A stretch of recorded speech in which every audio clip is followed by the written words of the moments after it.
Our top focus on WION right now, Canada's Prime Minister Justin Trudeau has announced his resignation, saying he would leave office as soon as his party chooses a new leader. Addressing a press conference on Monday, Trudeau said that he will be stepping down as the leader of the Liberal Party and the Prime Minister as the party begins the process to choose his successor ahead of the elections.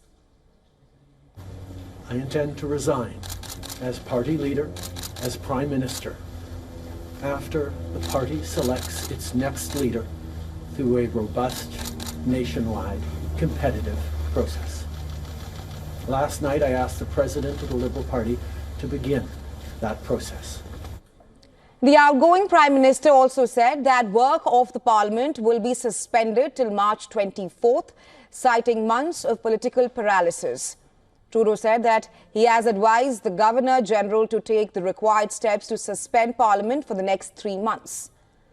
The move follows plummeting popularity nationwide. Trudeau is facing intense pressure amid record inflation, a housing crisis, rising food prices and voter fatigue.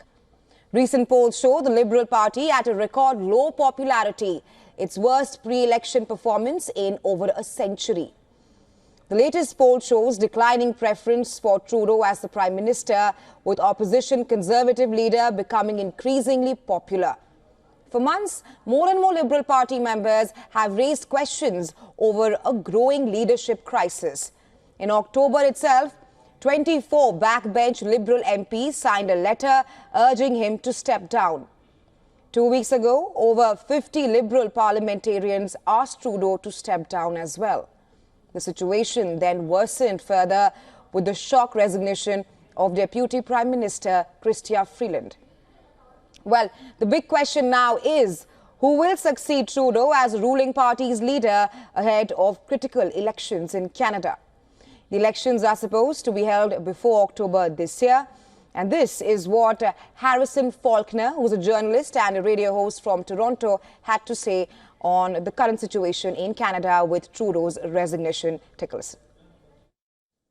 Well, it's an interesting question because I think most Canadians don't want any of the Liberal cabinet ministers to become the next leader. But I think if they were to choose, the most likely scenario is that Dominic LeBlanc, the new finance minister, the man who accompanied Justin Trudeau on his trip to Mar-a-Lago to meet Donald Trump a month ago, will likely be the next interim leader, the person who will be chosen to be a sacrificial lamb at the next federal election. The reason for that is because Canadians see Dominic LeBlanc as a guy that has managed to stay out of the headlines, to avoid controversy, unlike his other cabinet colleagues, and someone who I think most people view as somewhat and decently competent. The front runner that the news is talking about and people want to see is Mark Carney, the former governor of the Bank of Canada and the governor of the Bank of England.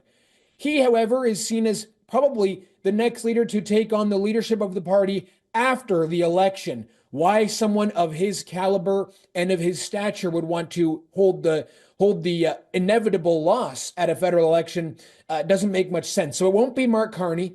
It could be Dominic LeBlanc. It could be a man named Francois-Philippe Champagne, another cabinet minister under Justin Trudeau, and perhaps as well Mélanie Joly, Canada's foreign affairs minister. After it was only a couple of weeks ago that the New York Times made a profile of Mélanie Joly as perhaps Trudeau's successor. Chrystia Freeland as well may be in the mix. But again, whoever wins the leadership of the party is going to inevitably lose in a landslide to the Conservatives in the next election.